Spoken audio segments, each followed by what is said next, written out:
L'exposition, donc, s'est ouverte le 21 septembre 2018. Elle se conclura le 28 janvier 2019. Elle est située, bien sûr, au musée Jacques Marandré, avec les problèmes habituels de Jacques Marandré, c'est-à-dire à la fois l'exiguïté des pièces, le manque de recul pour des toiles un peu importantes au point de vue taille, et évidemment la popularité des très bonnes expositions de Jacques Marandré, donc beaucoup de monde. Et voilà, donc je vous conseille de faire attention à vos réservations et tout cela. Francesca Cappelletti, qui est la commissaire de l'exposition, je vais être très franc avec vous, et c'est un peu maladroit de ma part, mais on sent qu'elle est tellement heureuse d'avoir eu ces 10 Caravages qu'après tout, elle a essayé de trouver un moyen de faire fonctionner les 10 Caravages ensemble. Si ça marche, tant mieux. Si ça marche pas, tant pis. L'important, c'est d'avoir les 10 Caravages. Sans quoi, elle a tout à fait raison. Mais si vous avez vu l'exposition et si vous avez suivi les panneaux qui accompagnent le trajet de l'exposition, vous aurez vu que c'est un tout petit peu ce soir on improvise. Mais après tout, bon, c'est pas grave. Alors, je suis désolé, Chan a fermé boutique parce que je leur avais dit de ne pas apporter trop de choses, mais ils avaient apporté je ne sais plus combien d'exemplaires de ce livre, qui est le seul que je vous recommanderais pour cette conférence exceptionnellement, le livre de Neville Rowley qui s'appelle Caravage, l'art pour rédemption, chez À propos. Et ils ont, à la sortie de la première conférence de 17h30, vendu tous les exemplaires qu'ils avaient apportés. Donc voilà, donc vous n'aurez rien pour vous. Je suis désolé. Excellent, petit volume, mince, très jolies illustrations, excellente chronologie, présentation très remarquable, à la fois beaucoup d'équilibre biographique et chronologique, et une grande intelligence de lecture des tableaux. C'est vraiment assez remarquable comme synthèse, je trouve, sur l'œuvre de Caravage. Alors, l'objet de l'exposition, comme son titre l'indique, c'est, reprenant évidemment les dates de la vie de Caravage, qui naît en 1571 et qui meurt en 1610 à Porto Ercole, au moment où il essaie de rentrer à Rome pour revenir en grâce par la médiation du cardinal Scipion Borghese, qui est le cardinal neveu du pape Paul V. En fait, il mourra dans des circonstances assez mystérieuses à Porto Ercole, pas très loin de Rome, au bord effectivement de la Méditerranée, et 1610, c'est l'année de sa mort.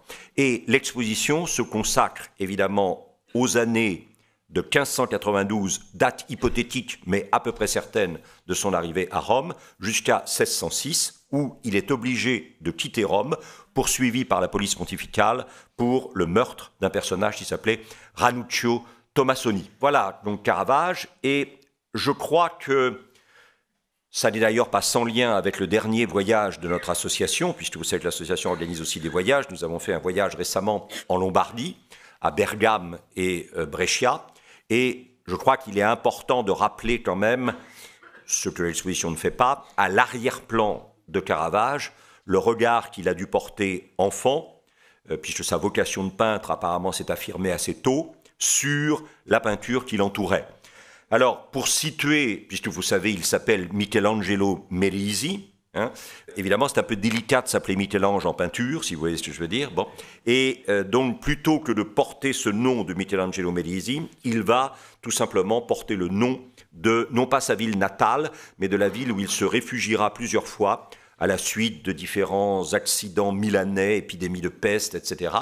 Et ce village dont sa famille était originaire, c'est tout simplement Caravaggio qui est là. Vous voyez Milan ici, Milano, Bergame, bien sûr, dont nous reparlerons tout à l'heure. Et puis, vous ne le voyez pas ici, c'est légèrement sur la droite, un peu plus nord-est donc par rapport à Caravaggio, c'est évidemment la ville de Brescia.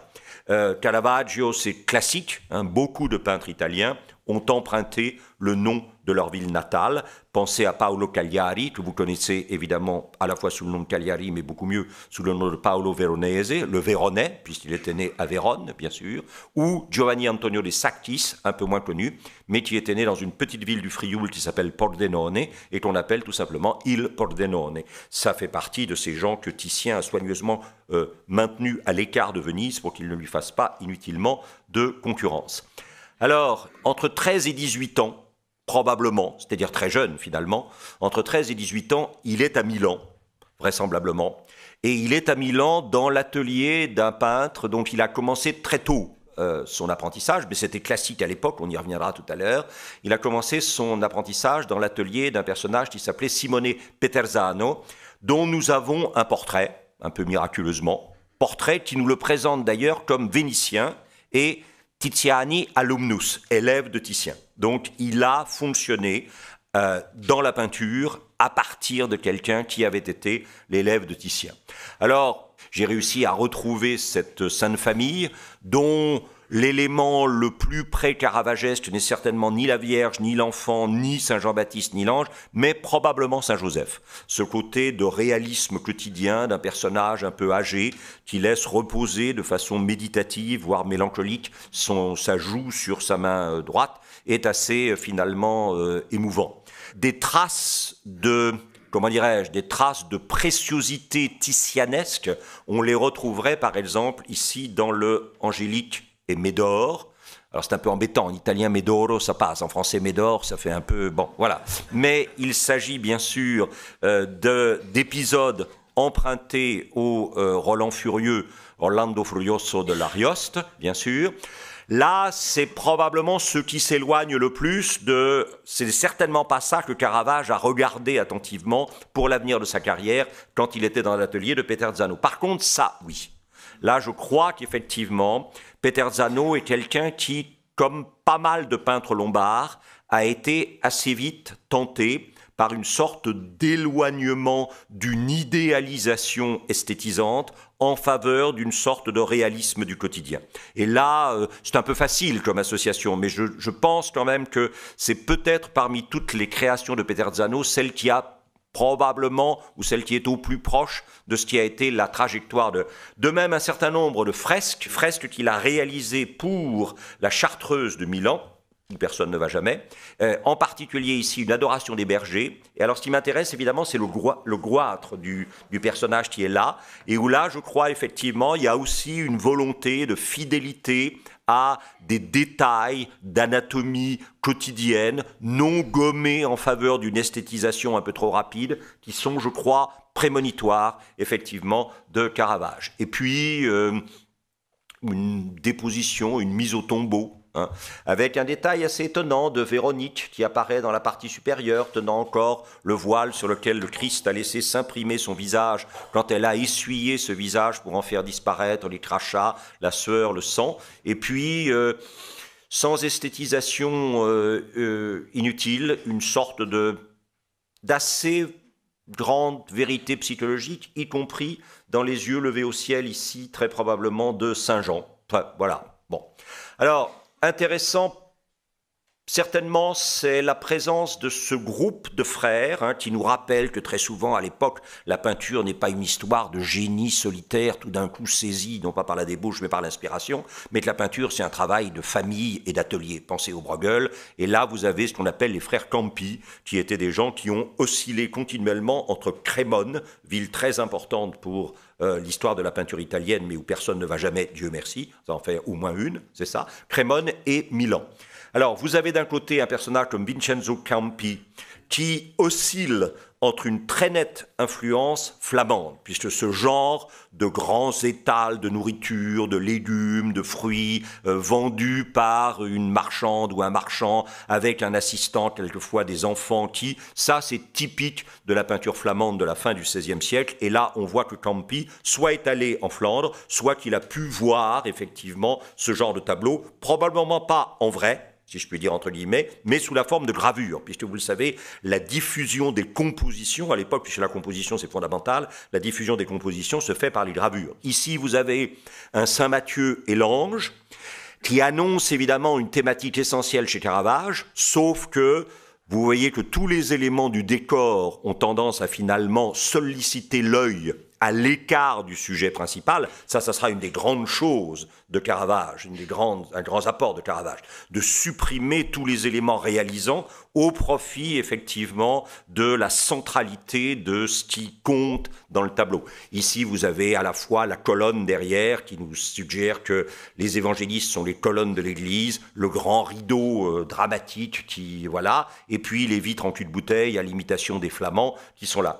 Par contre, c'est peut-être chez Giulio Campi, un des frères, que on trouve un sujet qui est assez caravagesque, c'est-à-dire évidemment le problème du jeu et de la tricherie. Vous sentez que cette femme, bien sûr, son attention est sollicitée par un personnage ici qui est le fou, puisque vous retrouvez le vêtement multicolore et puis la marotte à la main. Qu'est-ce qu'elle est en train de jouer aux échecs? Ça, on ne sait pas trop, mais vous savez que souvent, dans ces tableaux de scènes de genre, les femmes jouent leur vertu, ou Dieu sait toi, à. Quelle est la présence de cette jeune femme, enfant, qui semble lui parler à l'oreille? Des personnages un peu étonnants, et puis un soldat vu de dos qui suggère la présence de la violence ou de la force, en tout cas. Voilà, je trouve ça assez remarquablement pré-caravagesque avec les petits sujets du jeu d'échecs qui sont là, comme une nature morte fragile sur la table, et puis la fleur. Alors évidemment, vous le savez, c'est un thème que Caravage va bien sûr utiliser, les tricheurs. Le tableau est aujourd'hui dans un des plus beaux musées des États-Unis, le Kimbell à Fort Worth, au Texas. Et c'est un tableau qui va connaître évidemment une postérité remarquable avec quelqu'un comme Georges de la Tour. Vous avez ici un innocent, un peu bonnet, mais très charmant, très élégant, très raffiné, qui est en train de se faire complètement piéger par deux personnages, l'un qui indique évidemment les cartes qui sont dans la main du bonnet, et l'autre qui sort évidemment de derrière son dos les cartes nécessaires pour réduire le bonnet à rien. Voilà. Et donc c'est une image. Et alors là, vous voyez aussi, regardez, aucun décor derrière. C'est-à-dire que Caravage ne se donne... Alors, c'est pas qu'il se donne pas la peine, c'est qu'il ne veut pas détourner l'attention par une prolifération d'objets, etc., de ce qui est l'essentiel, c'est-à-dire la dimension psychologique de la scène. Et alors, peut-être que la chose la plus intéressante chez les frères Campi, c'est à l'église de San Paolo Converso à Milan, ce martyre de Saint-Laurent. Martyr de Saint-Laurent qui date de 1581 et où on voit effectivement assez nettement des éléments, disons, pré-ténébristes, pré-chiaroscuro, clair-obscur, qui annoncent effectivement des choses essentielles dans la carrière de Caravage. Que ça soit d'un côté, évidemment, la grande torche qui est tenue ici par probablement des officiels qui indiquent leur mission au bourreau, que ce soit l'autre torche qui est tenue ici, que ce soit le brasier qui a déjà été allumé sous le grill de Saint-Laurent, et puis toujours cette idée, non pas d'une lumière qui viendrait d'en haut et qui éclairerait de manière uniforme la scène, mais quand même cette lumière qui diffuse à partir d'un centre ou de deux centres ou de trois centres et qui fait apparaître effectivement les personnages.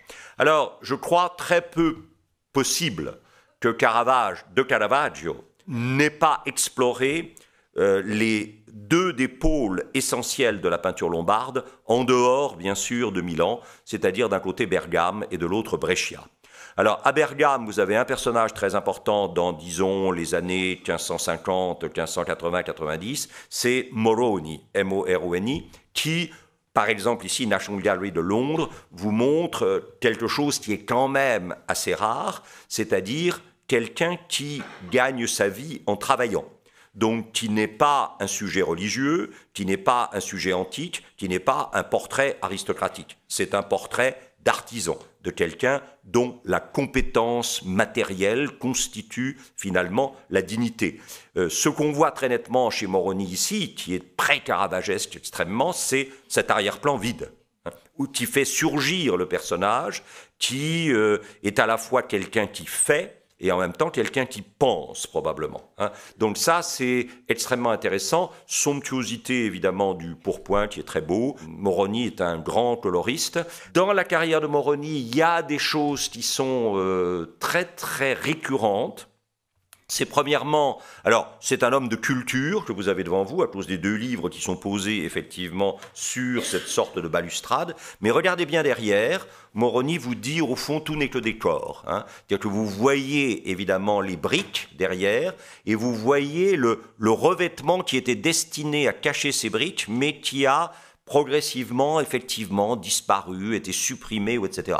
Et vous voyez que très probablement ce revêtement a sauté parce que sur ce travail de la main humaine qui a construit, la nature s'est remise à proliférer et en proliférant, elle fait d'une force qui paraît fragile mais qui est probablement absolument incontournable, elle fait sauter le décor, hein, c'est-à-dire que toute l'œuvre faite de main d'homme sera réduite à néant et la nature Saint-Père Wiridens, toujours verdoyante, reprendra effectivement le dessus. Vous voyez qu'en plus, la réapparition de la nature fait apparaître des suintements probablement de rouille qui renvoient là aussi à une fragilisation ou à une dégradation du décor. Moroni est capable de compositions extrêmement intéressantes comme cela. Ce n'est visiblement pas un tableau de dévotion privée, hein, puisque les tableaux de dévotion privée sont petits et on les pose généralement sur le prie-dieu où le maître de maison ou la maîtresse de maison fait ses prières le matin, le soir, etc., etc. Là, c'est très mystérieux. On a l'impression que là aussi, dans un décor qui se fragilise, on a vraiment le sentiment que ici un morceau de mur a sauté, là un autre morceau de mur a sauté. Ce mur s'est tout d'un coup dégradé et en même temps ouvert, et qu'il révèle aux fidèles une scène qui est la scène du baptême du Christ, bien sûr. Alors là aussi, est-ce qu'il faut y voir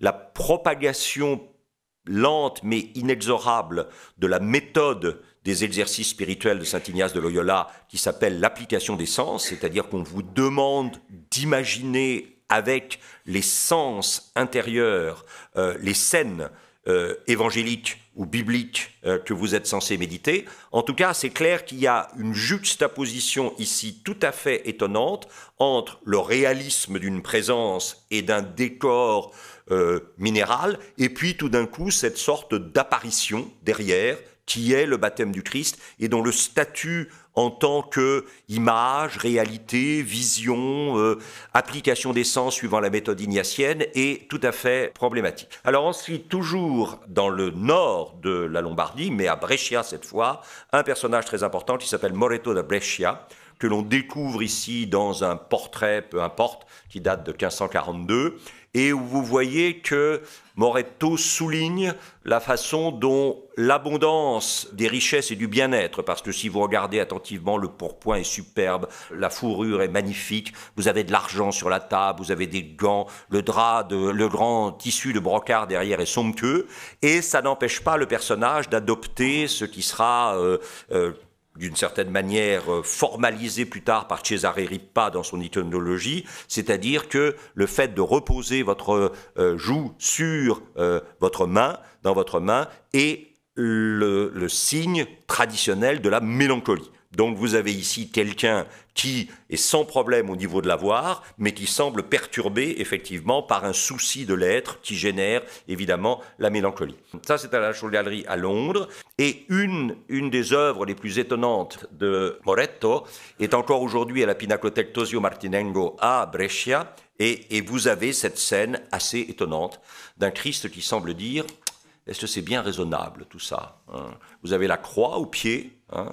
Vous avez l'ange qui a la tunique à la main, le Christ a encore cette espèce de roseau, forme de pouvoir dérisoire qui lui a été donné par ses bourreaux, et il s'est assis sur les marches de l'escalier, et il semble dire, bon ben hier soir au Jardin des Oliviers, finalement ça avait l'air de marcher pas trop mal, et je voyais à peu près où on allait, mais là je suis plus très sûr.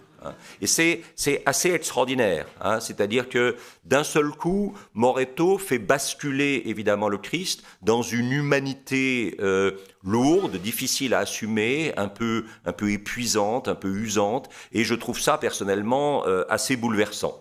Alors, personnage aussi très important, c'est Jérôme Savoldo, peintre également de Brescia, qui reprend ce thème ici de Saint Matthieu et de l'ange, et vous avez à nouveau un travail pré-caravagesque qui tourne autour du clair-obscur, autour de ces lumières artificielles qui vont répandre de la lumière de manière effectivement en zone concentrique à partir qui vont en s'élargissant à partir d'une source généralement artificielle de lumière. Elle est là pour Saint Matthieu. Vous avez évidemment la lune qui est ici et vous avez les personnages qui sont en train de se chauffer au coin du feu. Et vous avez très très beau visage de Saint Matthieu qui semble effectivement littéralement écouter, vivre dans une sorte de béatitude en écoutant le texte de l'évangile que l'ange est en train de lui dicter.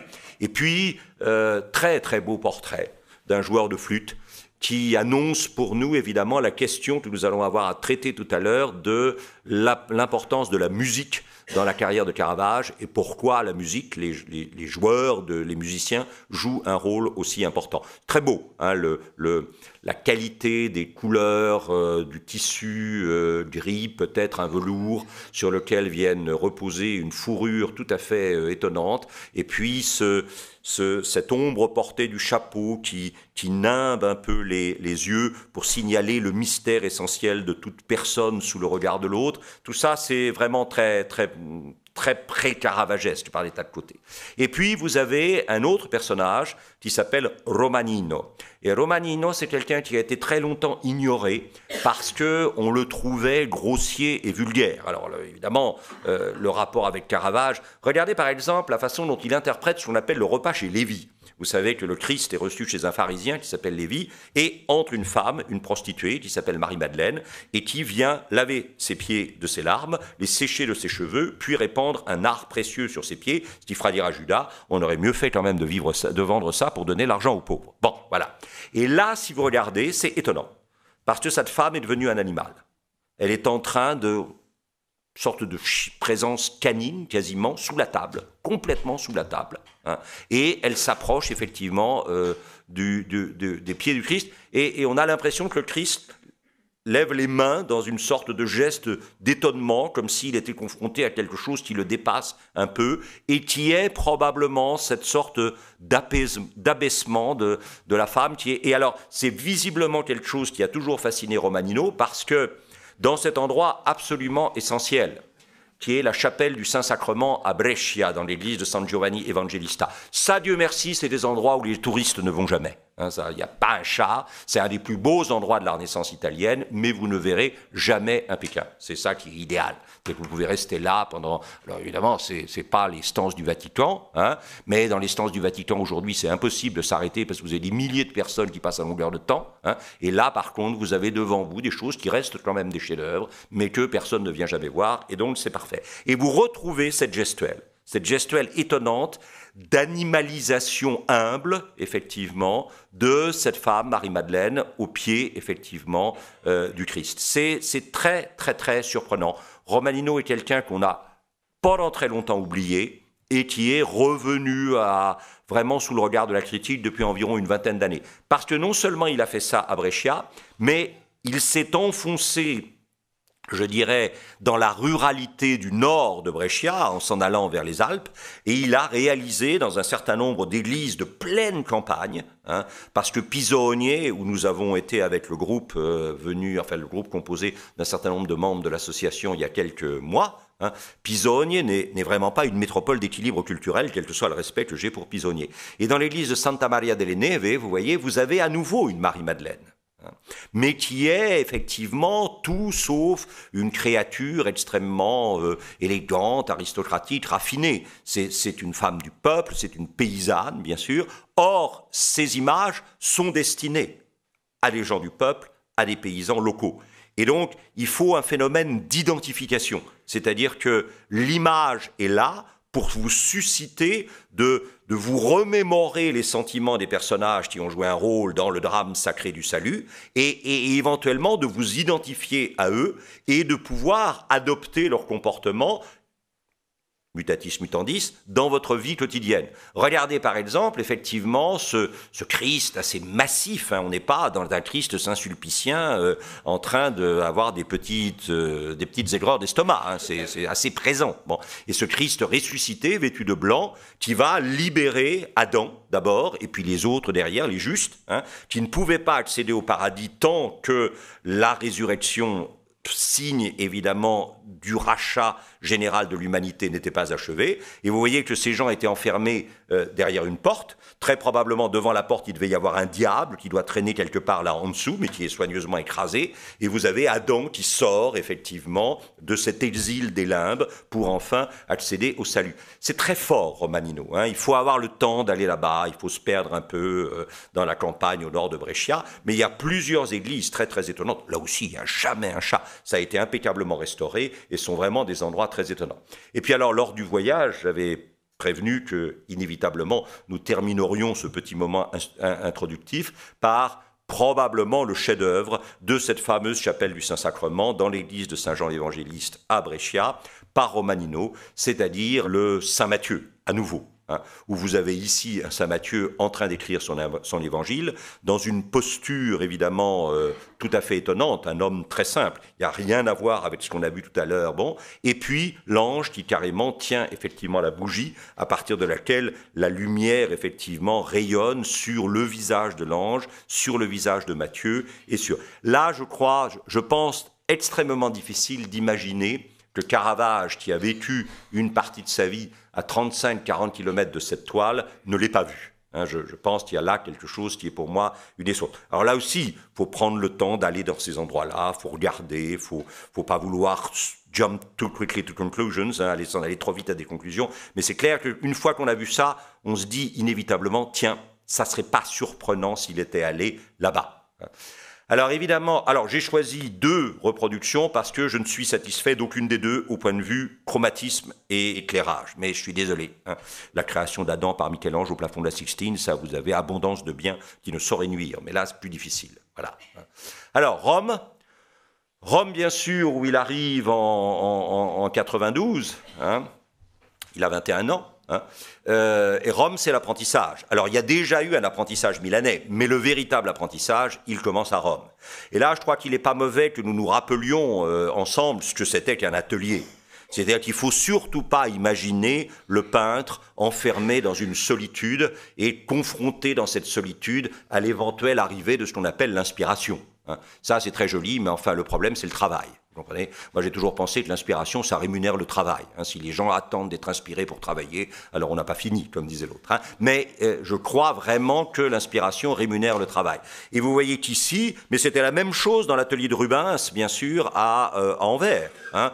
Quand il y avait dans l'atelier de Rubens, simultanément, peut-être un Jan Wildens qui faisait les paysages, Snyders qui faisait les animaux sauvages, un Jan Bruegel de Vloer ou Jan Bruegel l'Ancien qui faisait tout ce qui était les fleurs, etc. Tout ça, ça travaillait comme ça. C'est-à-dire que vous aviez très probablement le maître, hein, qui était sur une estrade, pour qu'on signale bien que c'était lui. Alors c'est lui qui est responsable de la composition. Hein. C'est lui qui a pensé comment agencer de manière originale un sujet qui a été déjà traité. Je vous ai déjà raconté ça à l'Annonciation, c'est-à-dire évidemment une petite jeune fille dans un bourg un peu paumé qui s'appelle Nazareth, en train de lire un vieux bouquin qui s'appelle l'Ancien Testament. Surgit une créature genre Batman qui lui dit « Tu seras la mère de Dieu » et elle lui dit « Oui, pour qu'il s'en aille ». Hein, bon, il y a quand même plus de 3300 versions de l'Annonciation qui ont été faites à partir de ce minimum de texte. Donc ça, c'est vraiment une question. Pour l'innovation, c'est très intéressant parce qu'on voit qu'il n'y a pas besoin beaucoup de support. Hein. Par contre, il faut beaucoup, évidemment, de discipline dans la déclinaison incrémentielle de toutes les possibilités de variation à partir de ça. Voilà, donc là, vous avez quelqu'un qui vous fait un Saint-Georges terrassant le dragon, hein, et qui va, après, récupérer la princesse de Trébizonde qui est derrière. Mais vous avez en même temps quelqu'un d'autre qui travaille dans l'atelier. Il ne faut surtout pas croire que dans l'atelier, il n'y a que le maître qui travaille. D'ailleurs, le maître ne va faire qu'une partie des tableaux. Quand vous achetez un Rubens, vous n'achetez pas une signature, vous achetez une marque. C'est pas du tout la même chose. Hein. Et là, c'est ce qui vous est suggéré. Et puis, il y a le problème de la transmission, parce qu'il faudra la relève. Hein. Quand lui, là, il partira à la retraite, si tant est que retraite il y est, hein, eux, ils prendront la place. Hein, c'est clair. Et où ils iront faire un atelier ailleurs, peu importe. Hein, mais la transmission, c'est fondamental. Et puis là, vous avez alors cette idée que tout ça, c'est pas dans la tête. Hein, c'est dans les mains, le problème de la dialectique entre artisan mécanique et artiste libéral. Alors il faut une tête pour inventer des compositions, puis il faut des mains quand même pour les rendre visibles. Or, vous ne pouvez les rendre visibles que si vous avez quelqu'un qui écrase des pigments, et quelqu'un qui prépare des liants, parce que sinon ça ne va pas pouvoir marcher.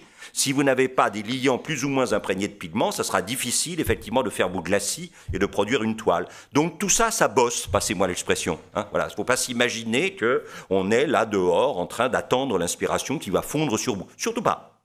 La seule garantie qu'il y aura de l'inspiration, c'est de travailler, effectivement. Et vous voyez, c'est une autre version du même problème. Vous avez effectivement à nouveau un personnage qui peint ici, un autre qui peint là, et puis quelqu'un qui prépare effectivement, en les broyant, les pigments pour ensuite... Donc voilà. Alors, qu'est-ce qu'il y a eu comme maître? Il y en a eu deux. Un qui s'appelait Antiveluto Grammatica. Il y en a un troisième, peut-être, qui s'appelait Carli. Mais alors là, j'ai essayé pendant un long moment de trouver quelque chose concernant Carli sur Internet. Il n'y a rien. Ça, c'est clair. Enfin, si vous trouviez, ça m'intéresserait, parce que moi, j'ai vraiment essayé. Voilà. Alors, Antiveluto Grammatica, au nom un peu étrange, qui est un peintre siennois installé à Rome, que vous voyez ici, et qui va être probablement le premier maître romain de Caravage. C'est lui qui réalise ce tableau qui est à l'exposition, et qui pose la première question majeure. C'est-à-dire qu'ici, vous avez des gens qui vous parle de la musique du monde, et cette musique du monde, elle est faite par une sainte et par des anges. Et ça, c'était la grande conviction. Ce qu'on appelle la musique des sphères, qui est produite par le fait que les orbites circulaires des planètes, en tournant les unes à l'intérieur des autres et en se touchant de manière tangentielle, produisent une musique que seul Dieu et les anges peuvent entendre dans le supralunaire, pendant que nous, dans le sublunaire, nous n'entendons rien du tout. J'essaie souvent, mais j'ai du mal. Bon, voilà. Ça, c'est l'origine de la musique du monde. Et alors, ce qui est très intéressant, c'est que chez Antiveluto Grammatica, vous avez à l'intérieur de sa carrière la réponse. C'est-à-dire que vous avez son fameux joueur de théorbe qui vous dit qu'après tout, c'est peut-être pas les anges qui font la musique du monde. C'est peut-être l'homme. Ce qui veut dire qu'il n'y a peut-être pas d'ange, puisque l'homme serait responsable de la musique du monde. Et là, on est en plein dans un monde caravagesque. C'est-à-dire que Caravage appartient à ce moment où on a commencé à douter très très très sérieusement de la présence des anges et du fait que c'était les anges qui s'occupaient de faire la musique des sphères et que donc la responsabilité allait en venir à l'homme.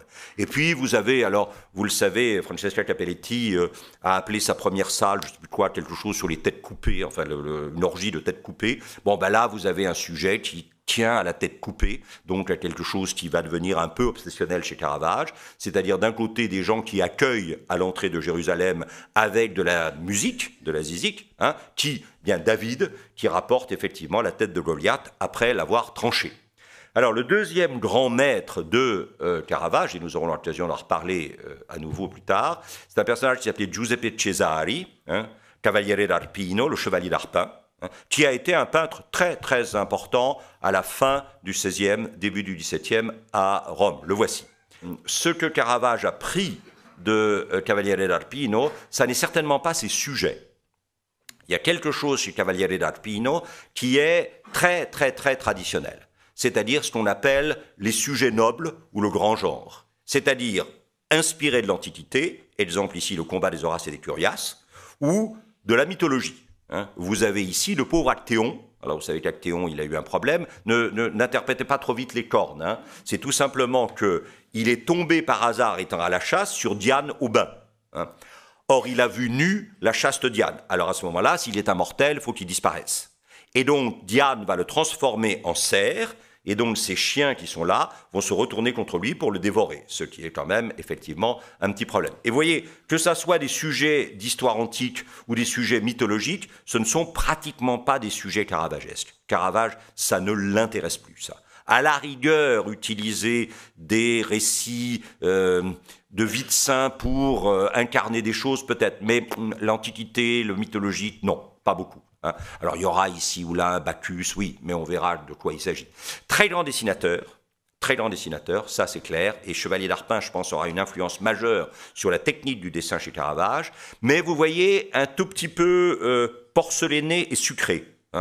Ici, la chaste Diane, avec son très joli petit croissant, venu de je ne sais quel joaillier, sa petite flèche à la main. La seule chose, c'est qu'effectivement, vous feriez mieux de ne pas tomber sur ce chien-là, qui, à mon avis, est un peu problématique.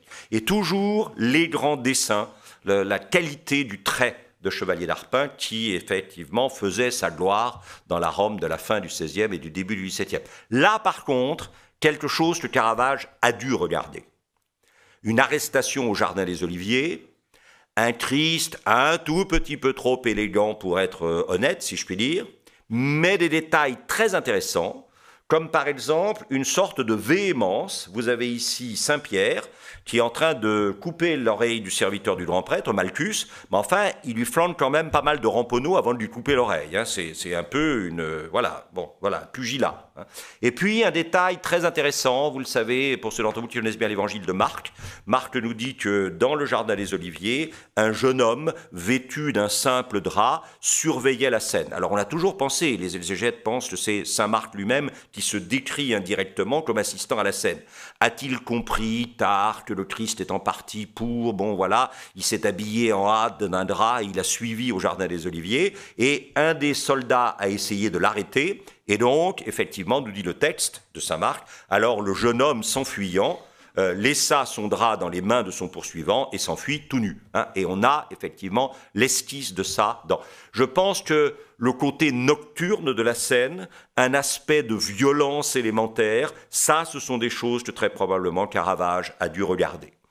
Alors nous en arrivons maintenant à ce que, je m'excuse pour ceux d'entre vous qui connaissent ces choses-là par cœur, mais ce que Charles Moron appelait des métaphores obsédantes ou mythes personnels. Cette idée qu'on ne peut pas effectivement ne pas, quand on est un grand artiste, hein, penser à la phrase de Proust et repensant à la monotonie des phrases de Vinteuil. J'expliquais à Albertine que les grands littérateurs n'ont jamais fait qu'une seule œuvre, ou plutôt réfracté à travers divers milieux, une même beauté qu'ils apportent au monde. Hein. C'est ce que Proust appelait la monotonie géniale. Hein, et cette monotonie géniale, elle apparaît inévitablement dans un certain nombre, effectivement, de thématiques essentielles. Et je crois que la première thématique à laquelle on est obligé sur laquelle on est obligé de se fixer chez Caravage, c'est la chair, splendeur et déchéance. Hein. Et alors, évidemment, c'est un tout petit peu gênant, parce que tous les jeunes hommes que nous allons voir maintenant, Caravage les a probablement trouvés dans le palais d'un cardinal qui s'appelait le cardinal Francesco Maria del Monte. Hein. Bon, enfin voilà, bien. Bien. Alors, ce qui est important ici dans cette représentation de Bacchus, hein, qui est un dieu un peu dédivinisé, si je puis dire. Hein, c'est, outre, je n'ai pas rapporté ici le détail de la nature morte, mais l'extraordinaire carafe avec le reflet de la fenêtre ici. Ça, c'est très intéressant. Hein.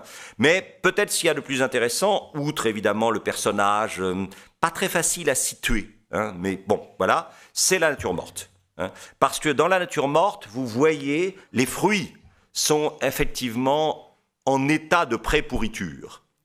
Et alors là, vous êtes obligé de penser qu'il y a ce qu'on est communément tenté d'appeler un rapport métonymique entre le possesseur et l'objet possédé. C'est-à-dire que l'objet possédé indique par sa pourriture métonymiquement le côté peut-être un tout petit peu pourri, un tout petit peu malsain du personnage. Ceci est consubstantiel aux natures mortes de Caravage. Vous savez qu'il n'y a qu'une nature morte unique, enfin, qui n'est pas un attribut d'une scène, c'est la fameuse nature morte qui est à l'Ambrosiana à Milan. Hein. Et vous voyez, je suis désolé, le détail ne va pas être très beau à regarder, mais inévitablement, vous sentez bien qu'ici, il y a un très gros problème, que les feuilles sont un peu... Voilà. Et qu'il y a une fascination pour la décomposition, c'est-à-dire le moment où un monde est sur le point de commencer à se défaire. Et là, vous sentez évidemment dans le détail de la pomme, que vous allez retrouver évidemment dans une autre nature morte, hein, c'est-à-dire le garçon à la corbeille de fruits de Borghese. Regardez par exemple évidemment la façon dont on voit la pourriture. Et ça, c'est très très important. Hein, c'est-à-dire que ce rapport métonymique, c'est-à-dire que l'objet que je tiens en dit plus sur moi qui le tient que sur finalement ce qui est tenu. Hein. Ça, c'est fondamental dans l'esthétique de Caravage et dans le travail de Caravage. Alors, les entourages de cardinaux à l'époque m'étonnent un peu. Et c'est très curieux quand on entend parler du combat que mène le pape François contre certains aspects de la curie vaticane, on se dit qu'à nouveau, cette vieille formule très sage, plus ça change et plus c'est la même chose, n'est probablement pas complètement erronée. Hein. Alors, vous aviez un Bacchus tout à l'heure plutôt triomphant, même si c'était un peu adipeux. Hein. Là, vous avez un Bacchino malato, un Bacchus malade, aussi Borghese. Hein. Borghese est un des plus beaux endroits pour le Caravage à Rome. Et vous sentez là aussi que dans le détail de la fragilisation de la grappe, hein, c'est quelque chose qui renvoie métonymiquement à la personne qui tient la grappe. Hein. C'est quelqu'un qui est dans un état de décomposition, certainement physique, comme nous tous, mais peut-être aussi morale. Hein. Et ça, c'est fondamental. Et puis alors, vous avez un élément très très important qu'on reverra tout à l'heure, ce sont les doigts. Hein.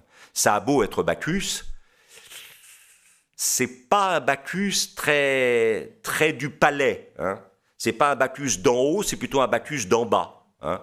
On voit bien qu'il a dû traîner dans pas mal d'endroits avant d'arriver dans le palais du cardinal Del Monte. Hein. Mais enfin bon, après tout. Hein. Alors par contre, ce qui est intéressant, c'est regarder bien la composition. Hein.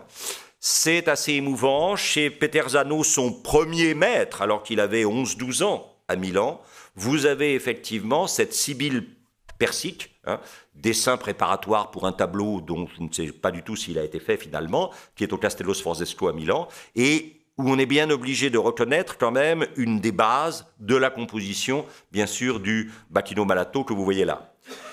Et puis, vous avez ça, hein, qui est à la National Gallery de Londres. Alors, vous le savez, c'est un jeune personnage. Est-ce que j'ai...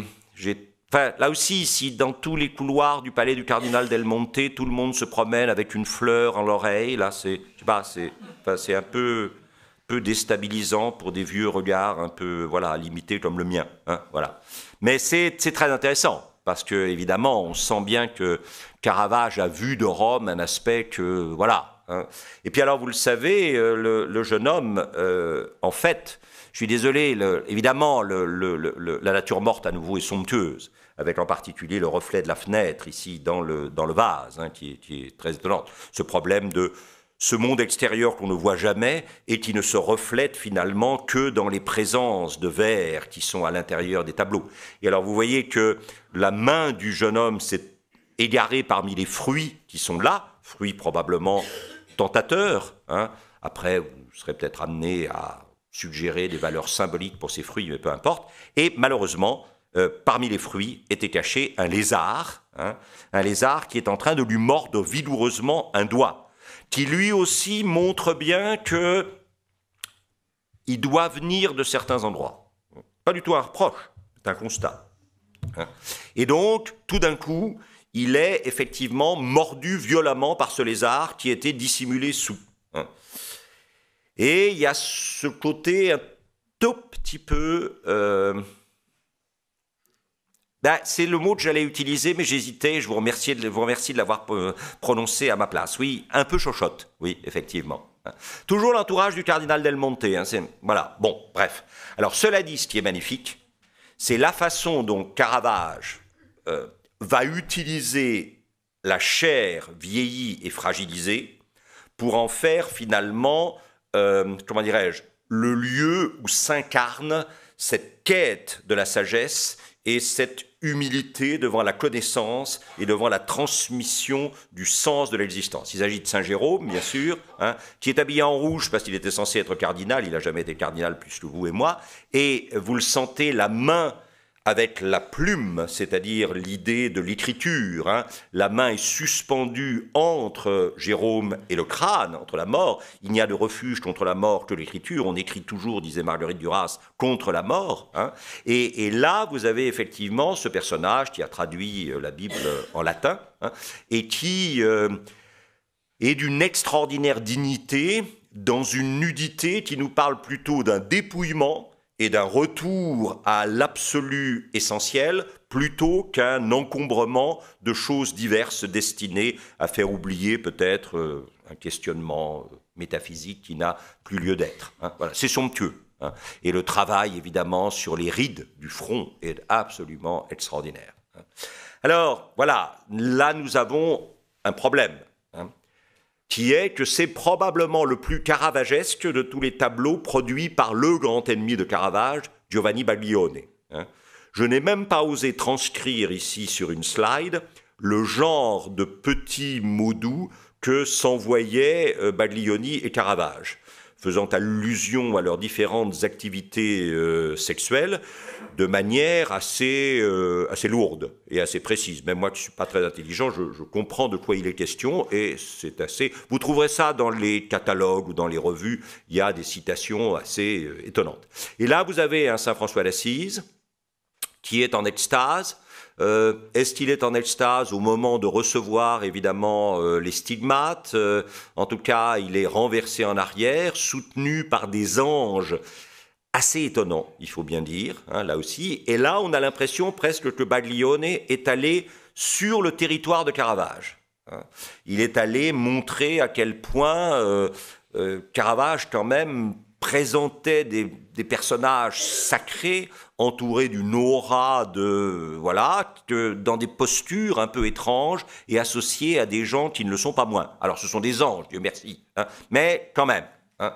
Et Baglione, donc, je pense que Caravage lui répondra pour bien lui montrer que Baglione n'a perçu que quelque chose qui est presque caricatural de sa propre création, quand il abordera pratiquement à la même époque Saint François, il le présentera d'un ascétisme absolument redoutable. Le tableau est encore aujourd'hui à Crémone, la ville des frères Campi dont nous avons parlé précédemment, qui est aussi une des plus grandes villes d'Italie pour l'histoire de la peinture, où Dieu merci, personne ne va jamais, donc c'est plutôt intéressant. Et là, vous avez alors, au contraire, de la part de Caravage, une sorte de, comment dirais-je, d'économie ascétique qui est assez étonnante. Hein. Le personnage est sans aucune présence qui vienne troubler le regard. Il est complètement absorbé dans une sorte de, comment dirais-je, de ressaisissement de son intimité en se repliant, non pas de manière négative, mais en se repliant, oui, quand même, sur lui-même, avec, regardez, une croix et un crâne sur lequel s'appuie le livre supportant la croix. Hein, et vous sentez dans la façon dont les mains sont jointes quelque chose qui est de l'ordre d'une tension assez radicale au point de vue existentiel. Alors, on a parlé tout à l'heure du problème à propos de Girolamo Savoldo, de la musique du monde. Ça, c'est un des sujets essentiels de Caravage. Je suis désolé, je n'ai pas trouvé de reproductions qui tiennent compte de la restauration récente du joueur de luth de Saint-Pétersbourg. Mais ça, à mon avis, à soi tout seul, c'est une des raisons pour aller à l'exposition. Puisque le tableau a été restauré en 2017 et c'est la première fois que l'Ermitage le prête dans un musée étranger pour une exposition autre, bien sûr, que dans le cadre de l'Ermitage. Et il faut quand même rappeler ici, probablement, on y reviendra tout à l'heure, hein, que, incontestablement, alors vous avez vu probablement là aussi le somptueux reflet de la fenêtre, ici dans le verre, hein, peut-être effectivement ici une corde du luth qui serait cassée. Est-ce que Caravage a pu avoir accès aux ambassadeurs de Holbein ou le luth, effectivement, qui est sur l'étagère du bas, la corde est cassée, je ne suis pas sûr. Mais voilà. Mais en tout cas, c'est un musicien. On a pu reconnaître le madrigal ou le morceau de musique qui apparaît sur la partition. Vous trouverez ça sans difficulté dans le catalogue. Ce sur quoi je voulais insister, bien sûr, c'est le fait que, comme le dit Rowley de façon tout à fait à la fois discrète et prudente, il n'est pas impossible que Caravage ait assisté à la mort de ce monsieur. Alors ce monsieur, vous le savez, s'appelle Giordano Bruno, c'est un dominicain, et il est clair, si vous voulez, que les idées théologiques de Giordano Bruno sont aussi étonnantes que les entourages du cardinal Del Monte. Puisque, théologiquement parlant, enfin, est-ce encore de la théologie, je ne suis pas sûr, Giordano Bruno vous dit, l'univers est infini, ce qui est très très embêtant, parce que si l'univers est infini, où est le deux pièces cuisine, où habite Dieu, hein? Si l'univers est infini, bon, où est la place de Dieu? Enfin bon, voilà, une vraie question. Hein. Et puis deuxièmement, l'univers n'est que matière, c'est-à-dire que notre belle intelligence, nos émotions bouleversantes, tout ça c'est de la chimie. Pour un dominicain, c'est beaucoup. Et donc, il faudra qu'il brûle sur le Campo dei Fiori à Rome, pas très loin du Palais Farnèse, en 1600. Et Rowley dit, il n'est pas le seul, rassurez-vous, qu'il n'est vraiment pas impossible que Caravage ait assisté à. Et alors évidemment, si l'univers est infini, et si l'univers n'est que matière, ce n'est pas l'univers tout seul qui va produire la musique du monde. C'est-à-dire que adieu, j'allais dire vos vaches touchons couvées, Ange, Sainte-Cécile, etc. Ça c'est fini. Hein. Mais comme il faut quand même une musique du monde, puisque nous n'en avons pas d'autre, et qu'on ne peut pas attendre la musique du monde à venir, puisqu'il n'y en a pas. Hein. Donc il faut s'occuper de la musique du monde. Du coup, effectivement, vous l'aviez vu tout à l'heure avec Antivirtual Grammatica, vous l'avez vu avec le joueur de luth, vous le voyez maintenant avec les musiciens, effectivement, du Metropolitan à New York, eh bien, ce sont les hommes qui vont se charger de la musique du monde. Et d'ailleurs, on vous montre bien un ange, ici, avec ses ailes, qui n'en a rien à faire de la musique parce qu'il s'occupe effectivement d'une grappe de raisin qui est là et dont il va manger les grains l'un après l'autre. Donc, on ne peut plus compter sur les anges pour faire la musique du monde. Donc, il faut que ce soit les hommes qui se résolvent à... Hein, vous voyez les ailes de l'ange qui apparaissent ici et qui, voilà. Hein. Alors ça, c'est très, très, très fondamental. Je pense que Caravage est quelqu'un qui a pressenti, non pas tant peut-être la perte de la foi, que la perte de la formulation traditionnelle de la foi. Hein, c'est clair. Ça, je crois que c'est peut-être plus important. D'où le fait que dans toute la postérité caravagesque, en particulier chez les caravagesques d'Utrecht, ces trois personnages très étonnants qui s'appellent Dirk van Baburen, Terbruggen et Honthorst, vous avez énormément de personnages musiciens et de concerts. Comme si ces gens-là vous disaient, bah oui, hein, il faut exorciser le silence du monde et le remplir d'une musique qui n'est plus la musique des sphères, mais qui est effectivement celle des hommes. Hein. D'où ce personnage de joueur de luth. Alors en plus, ça c'est compliqué parce que vous le savez, à Prague, le cher Rodolphe II de Habsbourg avait réuni ce qu'on appelle un recrutement synergique. D'un côté, le plus brillant observateur astronomique de son temps qui s'appelait Tycho Brahe, mais qui était nul en maths. Hein, et le plus grand mathématicien de son temps, Johann Kepler, qui était myope comme une taupe. Donc ça, c'est ce qu'on appelle un recrutement synergique. C'est-à-dire vous avez quelqu'un qui voit mais qui ne sait pas quoi en faire, et vous avez quelqu'un qui ne voit pas mais qui sait quoi faire de ceux qui voient. C'est excellent au point de vue recrutement. Hein. Je ne saurais trop recommander aux chefs d'équipe de veiller à cette chose-là. Hein. Donc ça, ces deux-là, ils vont, l'un observant, l'autre modélisant mathématiquement, se dire que la vieille idée de Copernic, ouais, la Terre n'est pas au centre, ouais, elle tourne sur elle-même, mais c'est pas grave, les orbites des planètes sont circulaires, le cercle est la figure de la perfection, et donc le monde est fondé sur le modèle de la perfection, tout va bien, c'est QFD, passons à autre chose. Ben non, les orbites des planètes ne sont pas circulaires, elles sont elliptiques. Ah, zut alors. Hein. Tout d'un coup, la grande définition platonicienne de la perfection, le cercle, n'est plus la figure ordonnatrice du monde. Le monde ne serait-il pas parfait ou n'aurait-il pas été créé par une créature, par quelqu'un qui était parfait? Et puis, vous le savez, ça va aussi se compliquer, parce que le monsieur que vous voyez à gauche s'appelle Galileo Galilei, hein, et puis le monsieur que vous voyez à droite, peint par Caravage, lui, s'appelle Maffeo Barberini, il sera élu pape sous le nom de Urbain VIII, et c'est lui qui, après avoir été l'intime de Galilée, va, à cause de l'assomption d'un rôle, qui est celui, effectivement, de souverain pontife, combattre de manière extrêmement véhémente Galilée, comme l'a expliqué bien sûr Bertolt Brecht dans Galileo Galilei. Hein. Voilà, et ces gens-là sont responsables de ce qu'on est capable d'entendre de l'harmonie du monde. Et c'est magnifique. Hein. Ça, c'est un des très grands caravagesques, Orazio Gentileschi. Hein. Et Orazio Gentileschi, il vous montre, c'est très fort, hein, cette femme qui, d'une certaine manière, semble avoir les yeux tournés vers les sphères en disant « mais est-ce que la musique vient de là et est-ce que je ne vais faire qu'interpréter cette musique ou est-ce qu'il faut que je me résolve à créer la musique du monde ?» Il n'y en aura pas d'autre. Hein. Ça, c'est vraiment tout à fait important. C'est là où Giovanni Baglione, le grand ennemi de Caravage, n'a pas tout à fait la puissance de Caravage. C'est à la fois charmant, mais c'est un tout petit peu fragile tout ça. Hein. C'est un peu, voilà, ça a pas cette dimension d'enracinement et en même temps de métaphysique qui est essentielle et qu'on trouve ici et qu'on trouve de façon très étonnante dans en particulier le reflet ici dans l'œil qui est quand même très très émouvant. Autre figure, bien sûr, c'est le trouble. Hein, c'est clair, le monde de Caravage est un monde du trouble. Vous avez ici évidemment la Gorgone, Méduse, hein, dont Jason va devoir trancher la tête, hein, percer, pardon. Oui.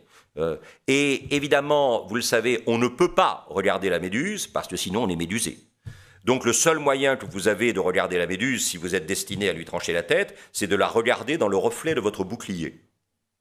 De là à dire qu'il est impossible de regarder le monde en face et son pouvoir médusant, sinon dans le reflet, effectivement, de votre bouclier qui s'appelle la peinture devenant le bouclier qui vous permet de regarder le monde sans être médusé de manière effectivement destructrice par lui, ça, c'est peut-être une des grandes leçons de Caravage. Mais c'est tout à fait étonnant, d'autant que vous voyez que du point de vue, voilà, c'est un peu inquiétant tout ça. Hein.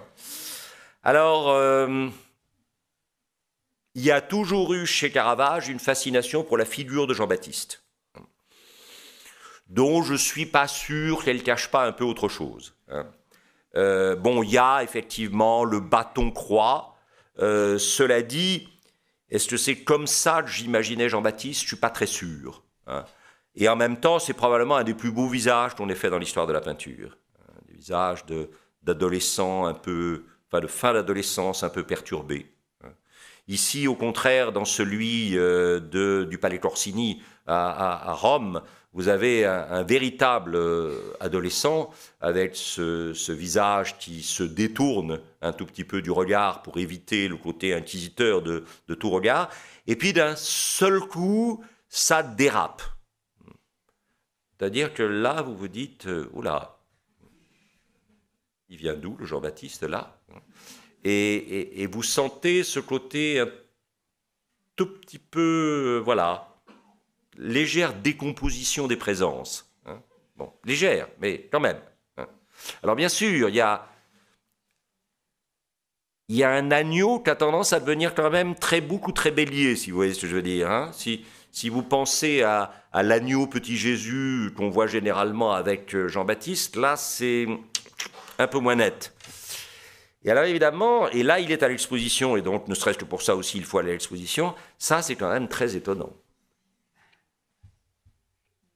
J'avoue que je n'avais pas pensé à Jean-Baptiste comme ça. Or ça s'appelle Jean-Baptiste. Hein. Donc l'agneau, là quand même très très bélier, hein. Pas du tout un petit agneau, voilà. Hein. Était-il absolument nécessaire que par l'écartement des jambes de profil, on voit le phallus de Jean-Baptiste? Je ne suis pas absolument sûr non plus. Dans l'économie du salut, ça ne me paraît pas tout à fait essentiel. Hein. Et puis, le geste quand même d'enlacement de la tête du bélier, bon, intéressant. Hein, mais voilà. Je crois qu'il faut avoir le courage d'aller jusque-là pour Caravage. C'est clair qu'il y a eu des moments où Caravage se sert d'un récit communément accepté pour dire tout autre chose que ce récit est censé dire. Ça, c'est sa force, le détournement, effectivement, du récit traditionnel. Alors, le marquis Vincenzo Giustiniani va lui commander, effectivement, un amour victorieux. Est-ce qu'il s'agit, là aussi, vous comprenez, c'est... Enfin, on a vu tellement de Putti et tellement d'Eros dont on ne voyait pas tout, hein, et là, il y a peu de choses qui soient dissimulées. Hein. Ça ne me paraît pas être une figure d'amour sacré. Hein. Je croirais plutôt volontiers un amour profane, mais bon, ce que j'en dis, moi, voilà. Et alors, Giovanni Baglione va réagir, bien sûr, en produisant, lui, évidemment, son amour sacré, ramenant l'amour profane à la raison. Et alors je pense qu'effectivement la nudité de l'amour profane est probablement un écho de Caravage. Et c'est probablement en dialogue avec Caravage. Parce que vous voyez que l'amour sacré est quand même, lui, très cuirassé, carapacé, oui, carapacé, voilà. Bon. Et c'est quand même assez nettement une victoire du bien et du juste sur ce qui me paraît un peu, voilà, en contrebas. Il y a des choses très étonnantes. Hein. C'est à la galerie Doria Pamphili, pour ceux d'entre vous qui connaissent bien Rome, bien sûr, et vous le savez, la galerie Doria Pamphili, il y a plusieurs Caravages, dont une Marie-Madeleine magnifique que je n'ai pas eu la place de remettre ici, parce qu'il y avait quand même beaucoup de choses. Alors, il y a, on ne sait pas le plus admiré, il faut le plus admirer, cet admirable Joseph en train de faire le lutrin, hein, de tenir la partition pour que l'ange musicien puisse bercer l'enfant Jésus de son crin-crin. Hein. Je trouve l'œil de l'âne absolument étonnant. Hein, voilà. La nature morte de la bouteille dans son tressage est somptueuse, il faut bien dire, avec ce bouchon de papier fabuleux. La mère et l'enfant sont, voilà, admirables. Enfin, c'est quelqu'un qui vous traduit l'essentiel de la vie avec des choses très très simples. Et puis alors, de manière étonnante, vous êtes quand même obligé de reconnaître que la position centrale est donnée à quelqu'un d'un peu surprenant, là aussi. Alors vous me direz, heureusement, il y a eu un coup de vent à ce moment-là et le linge s'est posé au bon endroit. Oui, oui, oui, je suis d'accord avec vous. Heureusement qu'il y a eu un coup de vent qui a fait que le linge s'est posé au bon endroit. Mais quand même, c'est un peu curieux de focaliser le regard d'une fuite en Égypte sur la présence d'un nu masculin vu de dos, dont le moins qu'on puisse dire est que, voilà, bon, après tout, pourquoi pas, hein. Et donc, non seulement il y a le trouble, mais il y a le hasard. Et le hasard, bien sûr, c'est que, puisqu'on ne sait plus d'où l'on vient, ni où l'on va, hein, on s'en remet à peu près n'importe qui pour vous dire ce qu'il en est de l'avenir. Alors évidemment, vous avez la grande diseuse de Bonaventure du Louvre, qui n'est pas à l'exposition, mais je crois qu'il fallait montrer là. Vous avez bien senti que pendant qu'elle est en train de prédire l'avenir, elle est en train de lui voler sa bague. C'est-à-dire que cette préoccupation un peu névrotique de l'avenir fait qu'on n'est peut-être pas suffisamment attentif au présent. C'est assez classique. Les gens qui sont névrotiquement préoccupés de l'avenir sont rarement très attentifs au présent. Hein. Et donc, il est en train... Vous regardez à nouveau l'arrière-plan, il n'y a rien.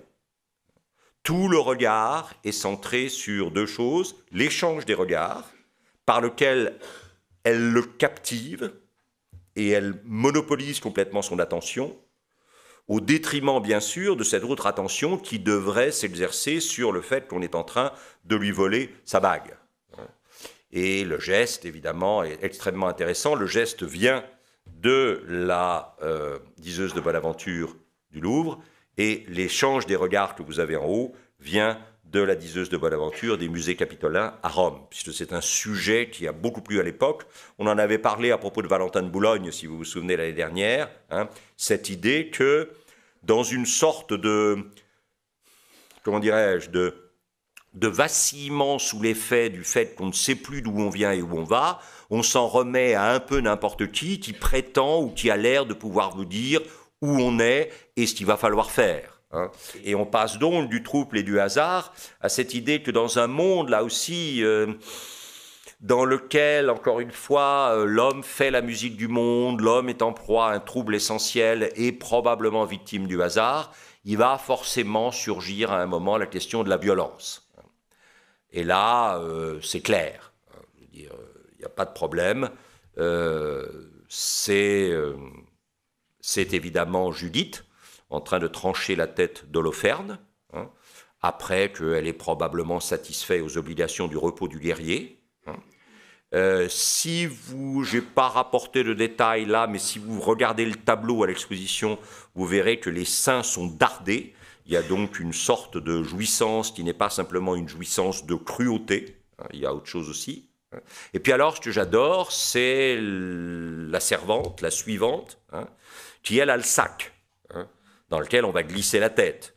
Parce que, en sortant évidemment de la tente, les gens vont bien s'apercevoir, les soldats vont bien, d'Holoferne vont bien s'apercevoir que la dame qui était venue pour le repos du guerrier s'en va une fois le repos du guerrier achevé. Mais il ne faudrait pas qu'on puisse soupçonner qu'il n'y a plus beaucoup de guerriers, si vous voyez ce que je veux dire. Et donc, il faut mettre la tête dans le sac. Et la dame est très prête. D'ailleurs, si vous la regardez, vous vous dites qu'elle a une espèce d'intérêt un peu névrotique à la réalisation de la chose. Hein. Il y a probablement des années d'humiliation par le machisme dont on est en train de se venger là soudainement. Hein. Voilà.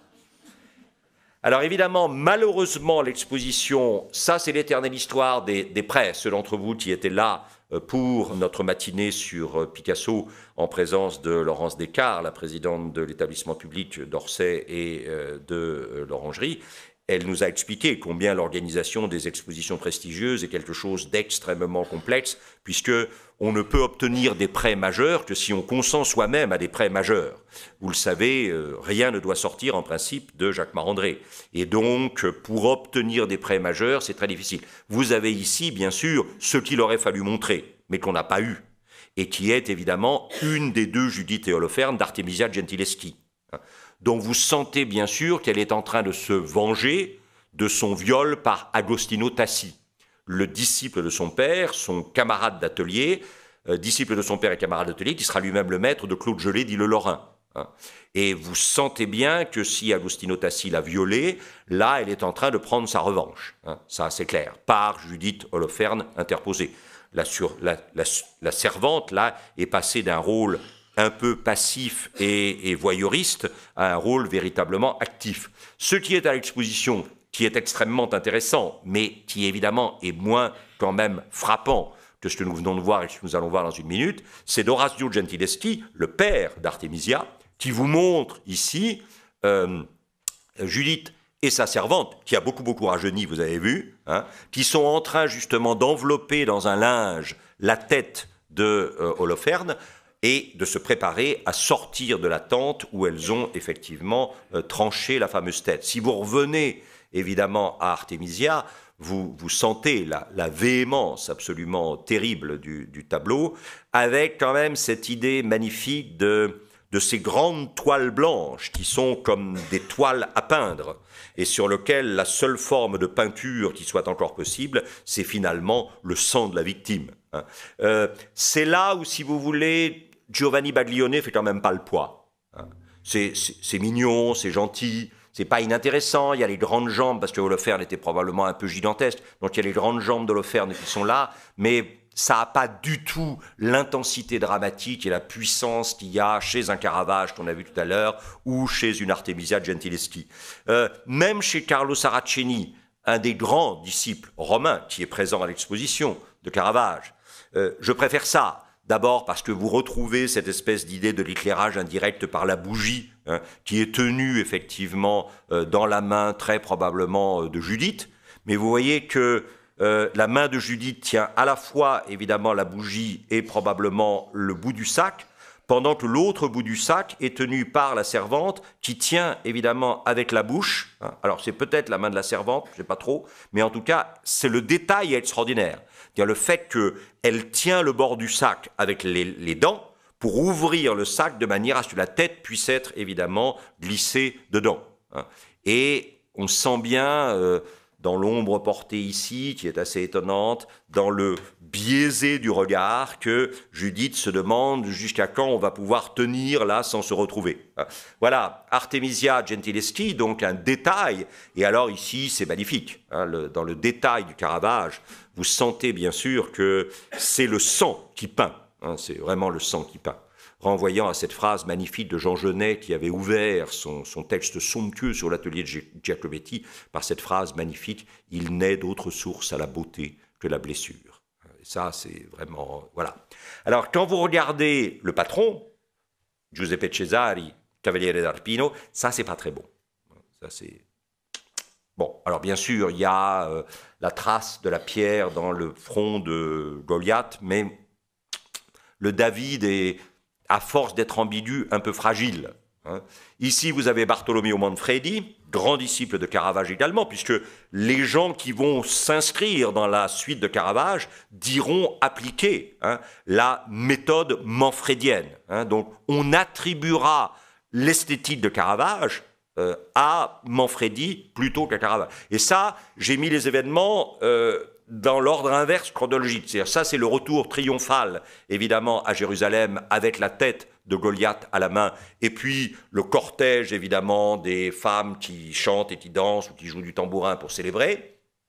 Là, vous avez à nouveau Orazio Gentileschi, très très grand peintre, le disciple, évidemment, de Caravage, le père d'Artemisia, où là, vous avez quand même le geste assez étonnant de, une fois la fronde ayant fait son office, c'est-à-dire de renverser le géant, il faut maintenant passer à l'achèvement de la tâche, c'est-à-dire il faut découper la tête.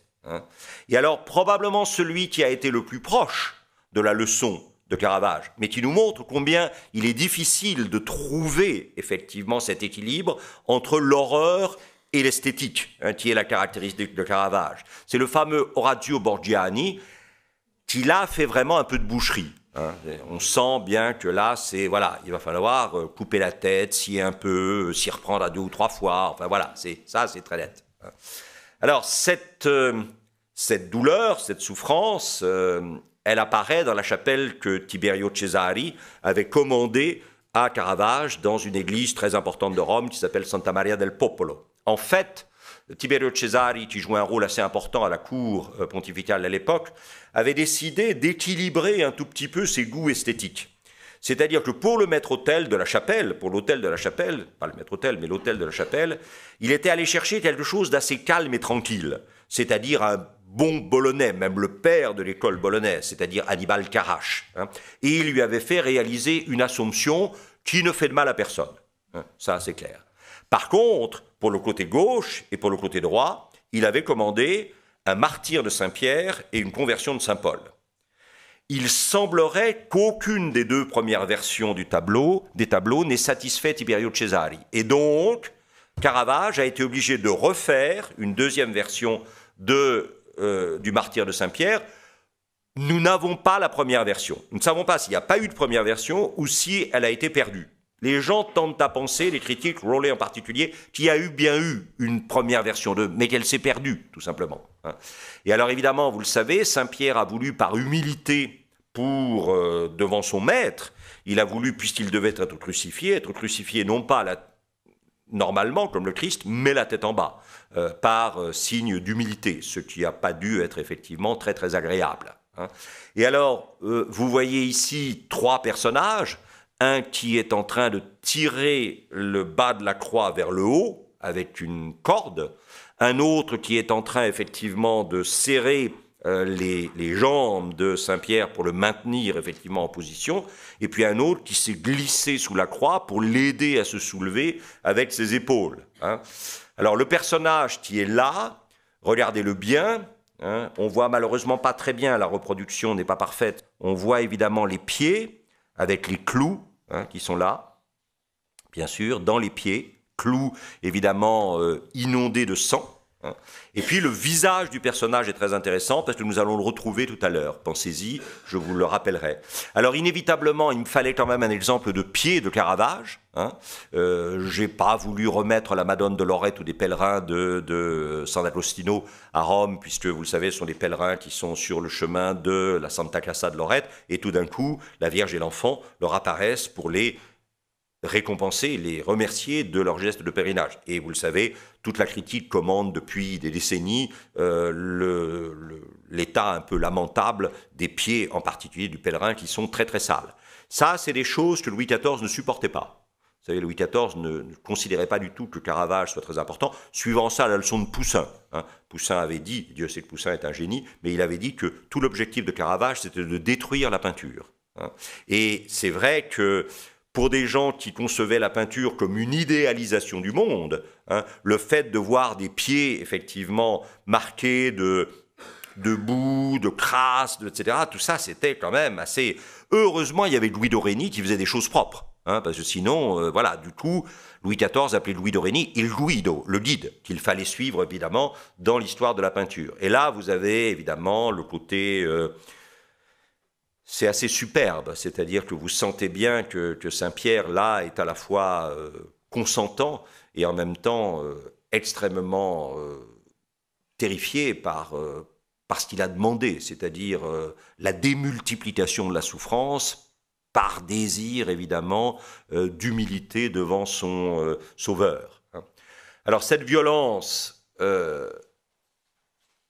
elle est d'une certaine manière la face intolérable de quelque chose d'autre qui est essentiel, qui est cette notion de l'instant comme moment de l'effraction du sens. C'est-à-dire que dans un monde dont vous n'êtes plus sûr que le grand récit ordonnateur de ce monde soit audible, c'est pas dans la durée que vous allez percevoir les choses, c'est dans l'instant. L'instant dans lequel toute chose va pouvoir se renverser en son contraire. C'est la figure même du baroque. le baroque est caractérisé par une sorte de sensibilité temporelle marquée par l'instantanéité, dans lequel toute chose peut se renverser en son contraire. Ceux d'entre vous qui me font l'amitié et l'honneur de suivre notre séminaire mensuel sur Shakespeare, vous savez que c'est une chose que nous disons souvent à propos de Shakespeare. Shakespeare fonctionne dans un rapport baroque à la temporalité, insistant énormément sur l'instant, où effectivement tout peut basculer du non-sens dans le sens ou du sens dans le non-sens. Et c'est ce qui se passe évidemment pour Saint Paul.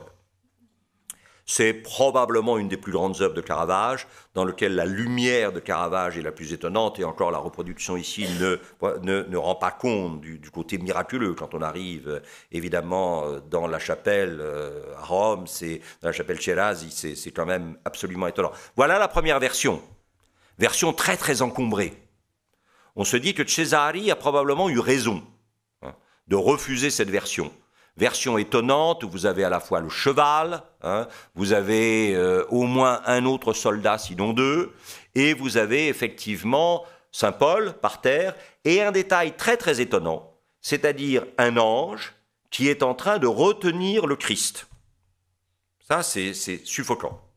Parce que le texte, évidemment, des Actes ne nous dit absolument pas que le Christ apparaît de manière visuelle. On entend la voix du Christ. « Saül, Saül, pourquoi me persécutes-tu » Mais il n'y a pas de présence visuelle du Christ. Et là, Caravage a mis cette présence visuelle, et très probablement, Tiberio Cesari, qui devait être à la fois un grand administratif du Vatican et peut-être aussi un vrai spirituel, a dû trouver que ça avait un côté un tout petit peu grand guignolesque. Et il a dû dire à Caravage, non, il faut se calmer, il faut faire des choses plus... Voilà. Et alors, évidemment, vous aviez un Saint Paul qui, ébloui jusqu'à l'aveuglement par la lumière venant du Christ, se protégeait effectivement les yeux avec une somptueuse nature morte de casque ici.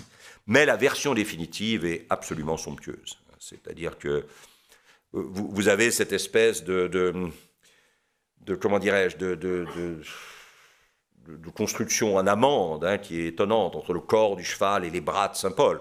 On a l'impression que Saint Paul est en train d'embrasser, d'enlacer pratiquement la lumière qui à la fois le détruit et le recrée, fait de lui un autre homme d'une certaine façon. C'est magnifique. Et vous avez le visage est d'une beauté absolument extraordinaire, c'est magnifique, avec à côté la nature morte du casque qui est étonnante. Et la qualité, bien sûr, de la lumière, ça, c'est miraculeux. On ne sait pas comment il a réussi à faire ça. Et alors, cette idée de l'instant comme le moment de l'effraction du sens, évidemment, se retrouve de la façon la plus extraordinaire dans ce qu'on appelle la chapelle Contarelli, qui est située à Saint-Louis des Français. Et ça, c'est un miracle. Parce que Contarelli n'a jamais existé. Enfin, je veux dire, il s'appelait Mathieu Cointrel, tout simplement. C'est un Français, cardinal français, originaire probablement de la Sarthe, on n'est pas très sûr.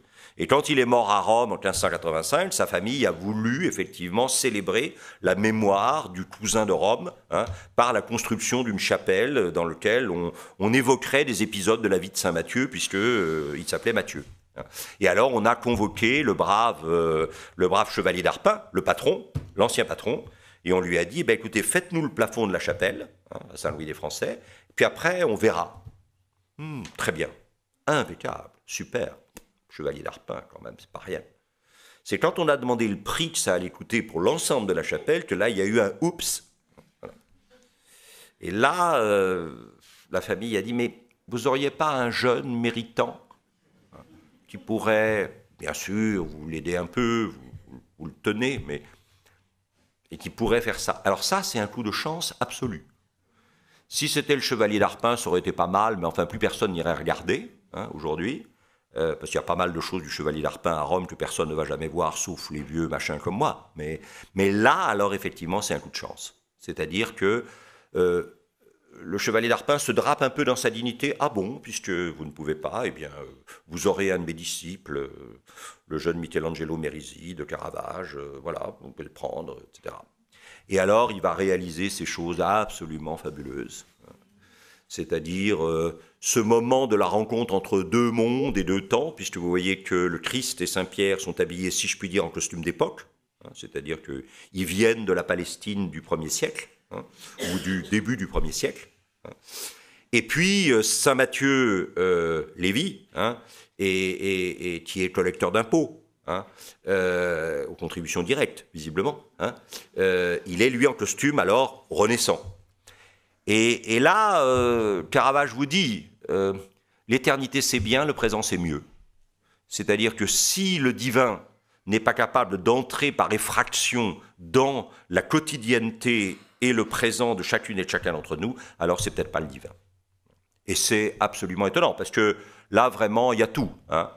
Là, il y a des gens que, visiblement, la préoccupation métaphysique ne hante pas. Ça calcule. Hein. Il y a d'ailleurs quelqu'un qui surveille pour voir si ça calcule juste, parce que sinon, il va y avoir des pépins. Puis de l'autre côté, il y a peut-être une légère suspicion de petit copain, hein, le bras appuyé sur l'épaule de Saint Matthieu. Hein, voilà. Je ne sais pas trop si dans la collecte d'impôts, ça sert beaucoup. Enfin, bon. Et alors ça, ce geste absolument extraordinaire, qui est... quoi? Mais c'est moi dont il est question. Ça, c'est magnifique. Et la réponse du Christ, dans cet univers complètement clos. Vous voyez qu'on ne voit rien par les fenêtres. Le Christ qui, entre l'ombre et la lumière, désigne. Il dit, oui, c'est toi. Allez, viens et suis-moi. C'est absolument magnifique. C'est extraordinaire. C'est une des plus grandes choses qu'on ait faites dans ce visage étonnant. Alors évidemment, ces deux façons critiques dans l'instant, une effraction positive du sens, vous pouvez avoir critique dans l'instant, une effraction négative du sens. C'est-à-dire que là, vous avez Saint-Pierre. Et là, vous avez l'horrible bonne femme qui le poursuit en lui disant « Mais si, tu causes galiléen. Hein, donc tu y étais. Hein, j'en suis sûr, t'en fais partie. Non, mais non, pas du tout. Une fois, deux fois, trois fois. Avant que le coq chante, en vérité, je te le dis, tu m'auras trahi 3 fois. Alors Pierre sortit et pleura amèrement. » Et c'est l'instant où tout avait basculé dans le positif et où tout bascule maintenant dans le négatif. Et dans une vision plus économique que celle de Nicolas Tournier, grand caravageste français, postérieur à Caravage, mais installé en partie à Rome, vous avez ce personnage étonnant, dont on n'a jamais su grand-chose et qu'on appelle le pensionnaire de Saraceni. Carlo Saraceni, c'était la Judith et Holoferne qu'on a vu tout à l'heure avec la servante qui tenait le sac avec ses dents. Et donc c'est un disciple de Saraceni, on est sûr que ce n'est pas Saraceni, mais c'est un disciple de Saraceni. Et vous voyez, là vous avez une réduction à l'essentiel. C'est-à-dire que, arrête, je sais bien que tu es galiléen. Moi? Mais certainement pas. Et vous voyez, ce geste qu'on retrouve ici dans la même histoire racontée par Caravage. Et où là, la femme, c'est plus grave, a réussi à prendre un soldat pour lui dire, ouais, lui, voilà, c'est ça, cette désignation. Moi. Ça ne concerne que moi. Je n'appartiens plus à un groupe. Et c'est ça aussi qui est fondamental, c'est que cette responsabilité de la musique du monde, elle fait émerger un individu qui existe indépendamment du groupe auquel il appartient. C'est une histoire totalement individuelle. Et les deux, c'est magnifique. Voilà. Et puis alors là, vous avez évidemment Saint Matthieu, hein. Ça, c'est la deuxième version, là aussi. Les cointrelles ont été un peu agaçants. Ils ont dit, ah non, la première version, on n'aime pas. C'était celle-là, probablement. On n'est pas sûr. Hein. Première version, on n'aime pas. Il faut dire que là aussi, le geste de la jambe droite de l'ange est un peu embêtant. Enfin bon, voilà. Bien, bref. Donc, on est venu là. Et alors, c'est très beau, hein, c'est magnifique, avec cette espèce d'extraordinaire mouvement, hein, de sinuosité dans le... C'est absolument étonnant. Et alors, le détail qui tue, c'est ça. C'est le déséquilibre du tabouret, qui fait qu'il ne tient debout que parce qu'il est complètement aspiré vers le haut. C'est étonnant. Comment il a pensé à ça? C'est fabuleux. Et puis ensuite, vous avez bien sûr le martyr, hein, martyr qui... part d'une espèce de triangle maléfique, hein, où vous avez les jambes du bourreau, le bras du bourreau, le bras de Saint Matthieu et le corps de Saint Matthieu. Hein, et puis, autour de ce triangle, l'ange qui descend avec la palme du martyr et les gens qui s'écartent dans un mouvement centrifuge, complètement inévitable. Hein, le voilà le triangle, le visage, évidemment, complètement voilà, terrifiant, le visage de Saint Matthieu, et l'enfant qui s'enfuit. Hein, et on n'a jamais su très bien, mais là nous aurons l'occasion d'en reparler pour ceux d'entre vous qui nous feront encore l'amitié de venir l'année prochaine. Nous en allons reparler rapidement vers le mois de septembre-octobre, évidemment, puisque, vous le savez, Francis Bacon va faire l'objet d'une rétrospective majeure au Centre Pompidou. Et vous le savez, on n'a jamais su si les hurlements des personnages de Bacon viennent plutôt du massacre des innocents de Poussin, de la nurse du cuirassé Potemkin, ou évidemment de la bouche de l'enfant qui s'enfuit en courant de la scène du martyre de Saint Matthieu. Juste un détail qui est là. Vous vous souvenez du personnage qui tout à l'heure était en train de serrer les pieds et les jambes de Saint Pierre autour de la croix? Le revoilà. Et il apparaît ici, dans cette toile absolument superbe qu'on appelle l'Arrestation du Christ, qui figurait dans la salle à manger de la résidence des Jésuites à Dublin sous des couches de poussière absolument terrifiantes, jusqu'au moment où une critique spécialiste de Caravage passant par cet endroit a dit « Là, je crois que vous devriez faire nettoyer ça ».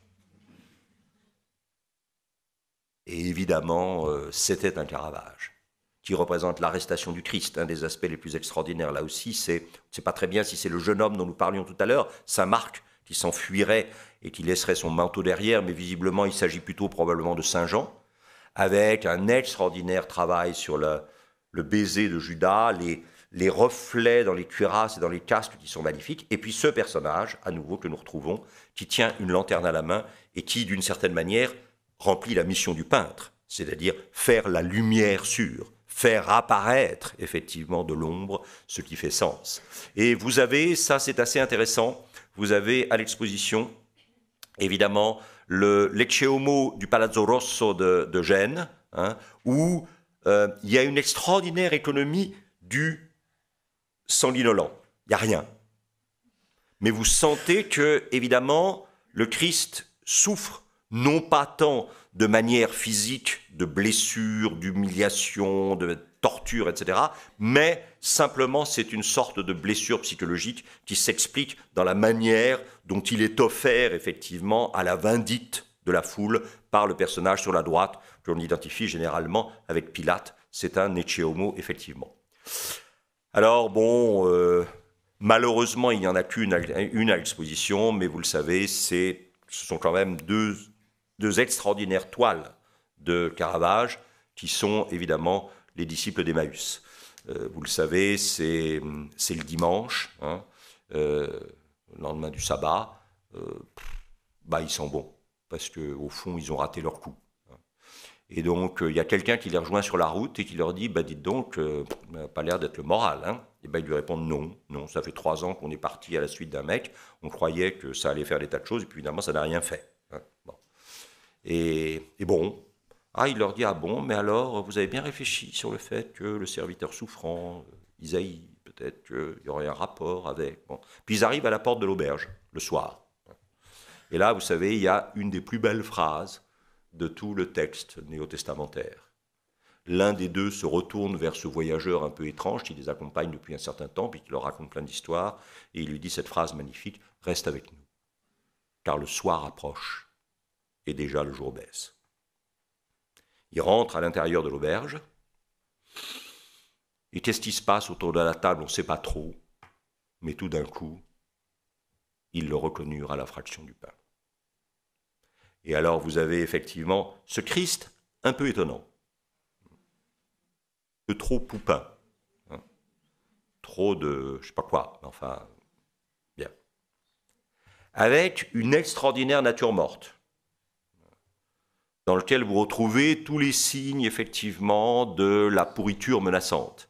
Et regardez bien, le panier est complètement en équilibre. Ce qu'on retrouvera plus tard dans un certain nombre de natures mortes hollandaises. Et le plus extraordinaire, c'est ça. Il s'accroche en se demandant s'il peut y croire. Alors ce serait lui. C'est extraordinaire. De dos, pour pouvoir mettre l'accent, ou de 3/4, pour pouvoir mettre l'accent sur cette espèce de est-ce qu'il faut vraiment se lever ou non? Enfin, bon. Et puis de l'autre côté, alors, voilà, Caravage vous dit, ça fait pratiquement un siècle qu'on vous dit que la peinture, c'est ce qui permet de donner l'illusion de la profondeur dans un espace plan. Je peins plutôt pas mal. Parce que d'un côté, vous avez effectivement le bras droit qui, dans un espèce de raccourci absolument fabuleux, égale au raccourci que j'ai pas signalé tout à l'heure du corps de Saint Paul, dans l'impression que le corps s'en va très loin sous le cheval. Et puis vous avez de l'autre côté la main gauche qui semble vous atteindre en plein dans les yeux, hein, bon, avec ce visage absolument étonnant. Ces gens qui sont des gens simples, ordinaires, et qui tout d'un coup sont saisis par le sens. C'est étonnant. Mais à côté de cette version-là, qui n'est pas présente à l'exposition, vous avez la chance d'avoir cette version-ci, qui est étonnante, qui vient de la Brera à Milan, avec elle est à mon avis encore plus fabuleuse.